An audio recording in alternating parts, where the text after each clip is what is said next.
When you want that grilled wing taste, but it's freezing outside, it's raining cats and dogs, or you just can't be bothered with firing up the Weber or cleaning the barbecue just for a side dish, or even a whole bowl of these bad boys. This isn't just a recipe video with a list of spices to put on your wings.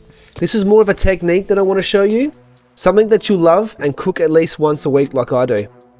I'm not claiming to invent this method, but it's definitely something I had to find out the hard way through batches and batches of experimentation, so hopefully I can show you a trick or two.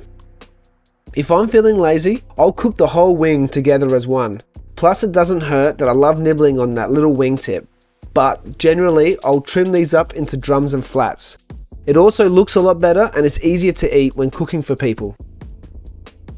If you're into making your own stock, which you bloody well should be, like me, you'll whack these wing tips in a Ziploc bag and freeze for later.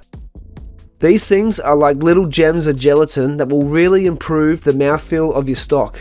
Look out for my chicken stock video that's coming out soon.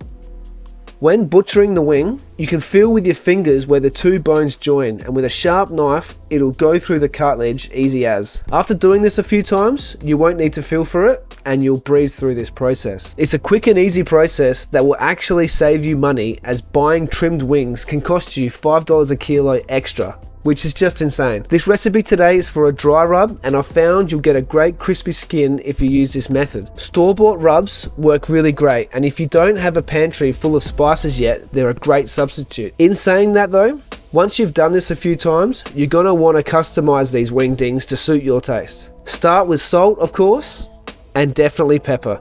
Dried herbs, cumin, paprika, chili powder, and a sprinkle of sugar just to balance out those spices.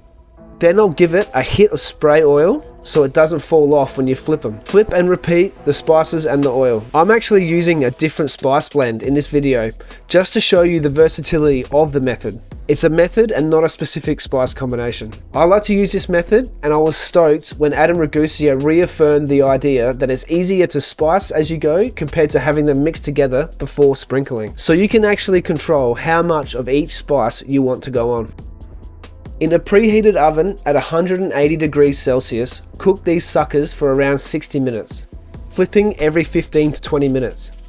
When these cook, they release a lot of their own juices, so I put the wings on a wire rack in a pan so they sit above. If they cook swimming in their own oil, it'll make the skin all soggy and gross, and no one wants that. Instead, the bottom of the wing gets oiled by its own juices, and when you flip it, the skin almost fries in the dry heat of the oven. I don't know about you guys, but there's nothing more disappointing than biting into a wing that's only just cooked through and hard to pull away from the bone. Chicken wings are a brown meat, and just like other brown meats on the bird, like the thigh and the drumstick, they really come into their own from a longer cook. Not only is the texture better, but it actually tastes better in my opinion. After 45 minutes, do yourself a favor and try a wing to see if it's cooked to your liking. This is called the chef's privilege, and it's a little treat for putting in the effort for everyone else. And also, you've been smelling these amazing little buggers for ages, so you might as well have a taste. Once they're done, remove from the oven, let them cool for a couple of minutes and serve. Whether it's a side dish to your dinner, or you just want to sit on the couch, drink a beer and smash a whole bowl of wings. These things will really keep you coming back. Now I had to add this as well. Seeming it's my video and this is my preferred method of eating them. Everyone should at least know this. Grab the flat, find the gap between the two bones at the end and separate them slightly. Grab the smallest bone and twist it a few times. If your wing is cooked just right, it should pull away from the meat and skin. You don't have to use this method, but you should at least know it. I love these wings and you will too. It's minimum effort for maximum taste. I mean, look at the color on these things. Do yourself a favor, get in the kitchen and bang out a kilo of these bad boys.